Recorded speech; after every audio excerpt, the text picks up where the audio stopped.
maxamed warsame qasaali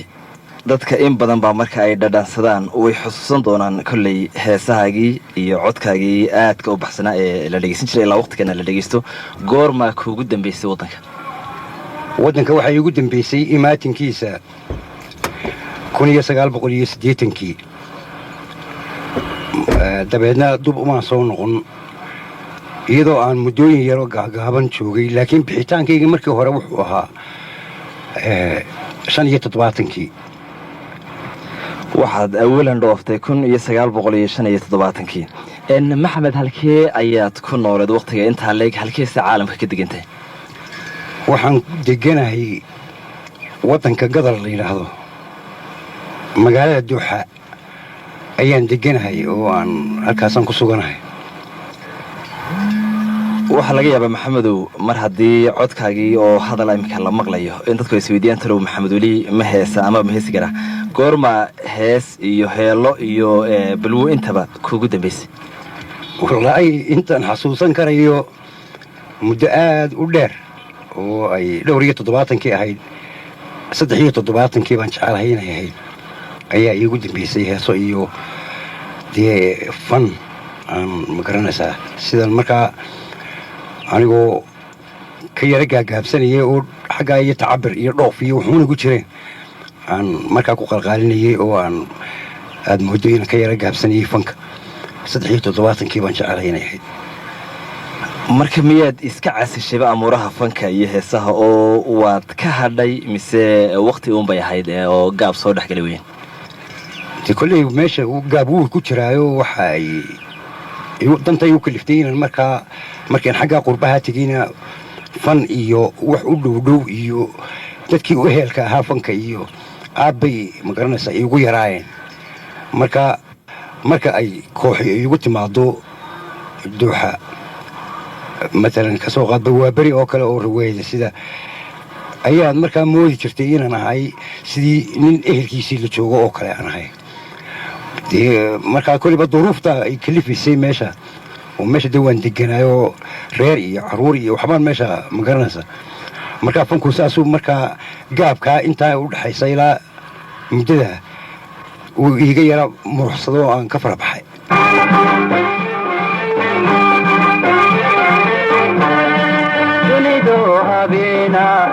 lagu kala horeeya hantida iyo xoolaha cawayno hayna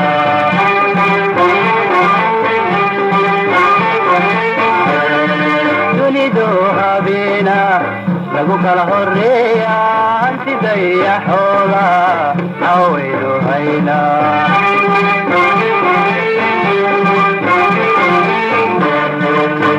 nahoyga aakhiro kuma haysta duuniye nahoyga aakhiro kuma haysta duuniye inkaadi mataliyo adiga u halisa inkaadi mataliyo adiga u halisa nahoyga aakhiro kuma haysta duuniye nahoyga aakhiro kuma haysta duuniye inkaadi mataliyo adiga u halisa markii hore maxamedow marka laga hadlayo taariikhdaada fanka ma nin mushahar ku qaata oo dawladda u shaqeeya oo fanaana baad ahayd ma nin ay u tahay un inuu ku yar jimicsadaa oo isagu ku raaxaystaad ahayd sidee ad adugu fanka uga shaqayn jirtay wallaahi horta marka hore fanka waan jeclaaday oo aad iyo aad baan u xiisayn jiray oo fanka dee waan jeclaa laakiin anigu mushaare kumaan qaadan jirno macallin baan ahaa anigu wasaaradda tarbiya wa tacliim wasaaradda ministry of education ayaan ka shaqayn jiray markaa macallin baan ahaa laakiin fankana aan ka marnayn oo marka iskuullada la xidho ee fasaxyada anagu markaa aanu riwaayadaha iyo heesaha iyo ka qayb qaadanno markaa waanu badnayn macallimiin fara badan oo caynkaasa baanu ahayn oo ay matalan ka mid ahaayeen faysal cumar mushtaeg uu ka mid ahaa allah yarxamu maxamed mooge maxaan dhahday matalan hadraawi marka macallimiintiidu waa nuun fan ahaan baanu u jeclayn oo dee niman weliba qayb libax ka qaata baanu ahayn xagga fanka. watay maxamed kolley macallimiinta taarikh bay ku lahaayeen fanka soomaalida adigu heestii kugu horreysay ee aad masrax la soo joogsato amaba goole la joogo ee aad ku luuqayso ma xusuusan karaysaa? haa waan xasuusanayaa. waxay ahayd horta riwaayadaanu dhignay macallimiintu ay lahaayeen oo xagga masraxa aanu ka magaranaysaa, laakiin idaacadda radio Hargeysa heestii ugu horreysay ee aan u duubay waxay ahayd heesta la odhan jiray Ubaxii Baxayay Sodigan Abaarsaday oo uu sameeyey abwaanka la yidhaahdo Cabdi Aadan Cabdi Qays. Ubaxii Baxayay Sodigan Abaarsaday daqiiqada kadib aynu kolley maqashiin doonaa dhegeystayaasha. dadka qaar baa heestaa siyaasad iyo wax la mida iyagu kusoo hadal qaada oo ka hadlo oo la yidhaha way siyaasadaysan tahay ama waxbaa ku jira. ujeeddada heestaasi ay ku soo baxday maxamed oo maxaa taarikhdeeda ka haysa? horta heestu waxay ahayd riwaayad bay ku jirtay, may ahayn 68 bay ahayd anigu markii aan duubay iyo 67 labada mid ahaa. adigu dee waan meeshan qurbahan ku yara raago kolba dee waqtigu way iga yara lumaya, marka wax siyaasad iyo ku saabsanna mabay ahaynba, xilligeed siyaasadeedna mabay ahaynba. marka riwaayad bay ku jirtay. riwaayadana Cabdi Qays baa sameeyey. waxaan u malaynayay in la odhan jiray Hargeysa Meeday. marka inaan isjeclaaday dabeetana inantii yara diiday. dabeetna markii dambe uu la kulmay iyadoo magaranaysaa uur iyo waxle. dabeetana way tiri waare asto. dabeetana uu markaa heestan u qaado yiri Ubaxii Baxayay Sodigan Abaarsaday ayuun bay ahayd, laakiin wax siyaasad ku saabsan ama ku salaysan midnaba ma ahayn. waa si wanaagsan maxamed. sidii aad ugu dhawaaqaysay amaba aad ugu luuqaynaysay kolley kadeed baha kugu ahaato, laakiin ma u odhan karaysaa waa adduunyo qosol kuma idlaatay ilaa rag axiyo way inay urugu leedahay? sidii ma u odhan karaysaa minka maxamed, ma ku luuqayn karaysaa? ma waan odhan karaa, laakiin wax waliba ku wanaagsan yahay horta de marka bariisku milix ka maarmaa. maya haddii la yidhahdo dhowaan ayaabaan haddii bidinkeedii leeyahay aan doonayay inaan magaalada show aan haddii la yidhahdo ka dhigo.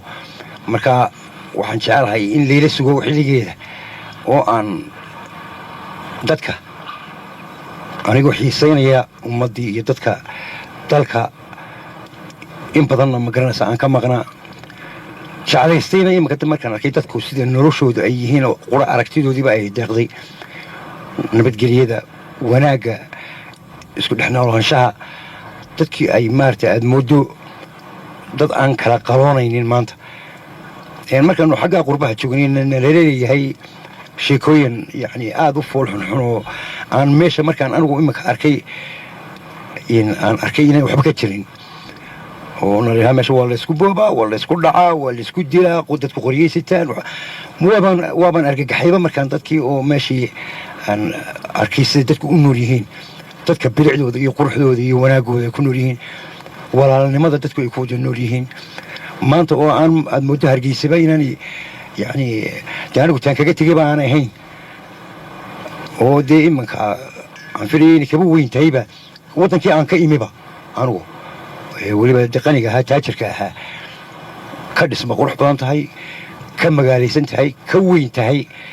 yacni waxyaabo badan. waayo anigu waxaan joogay idaacadda markii ugu dambeysay, idaacadda iyadoon guriba xaggaa ka xigin magaalada gebigeedaba, aan xaggaa waqooyigeeda iyo galbeedkeeda iyo xaggaa barigeeda midna waxba ka xigin. iskuul gaayar biyo dhacay la yidhaahdo uu ugu xigayba magaalada. maantana dee meela aan la yaabanahay bay maraysaaba. markaa waxaan jecelahay ummaddaydii anigoo jecel oo dadkaygii ku soo noqday inaan balmar haddii aan la yidhahdo inaan dhowaan oo weliba dhaqsa ah inaan haddii bidinkeedii leeyahay wixii aan hadda fankii ka xasuusto anigoo jeclaysanaya ummaddayda dadkayga inaan magaranaysa usoo bandhigo. ilaahayna weynba amarkiisu fulaya aynagaadigu talisaa ayaa mahadismuude ilaahayna weynba amarkiisu fulaya aynad adigu tarisaas ayaa mahanismoode anoon kalgacal qaba wadigii abaalaiga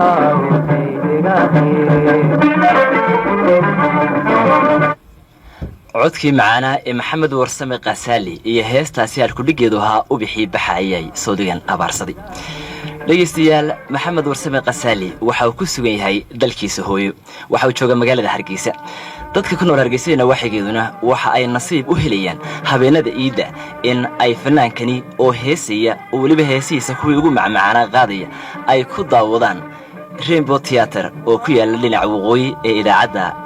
rediyo hargeysa waana show uu ugu talagalay munaasabadda iidda barakaysan ee ciidalfitrida halkaasina waxaa ku arki doona dhallinyaro fara badan iyo dad waaye ay isugu dambaysay barnaamijkii fanka iyo suugaanta iyo toddobaadkan heestaasi ayaan idinku dhaafaya ubixii baxaya halkudhigeedu ahaa dib intaanu kulmi doonno waa farsamadii xasan jaamac caabi iyo abiib imaan xasan oo barnaamijka idin soo jeediyey dhammaantiina waxaan idin leenahay nabadgelyo iyo ammaan alla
baxayay sawdiga abarsaday sawdiga abarsaday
ubadkaya doogay adduunyadu ku naxda hawshima laha meeshii udow lagu tilmaama ubadkaya doogay adduunyadu ku naxda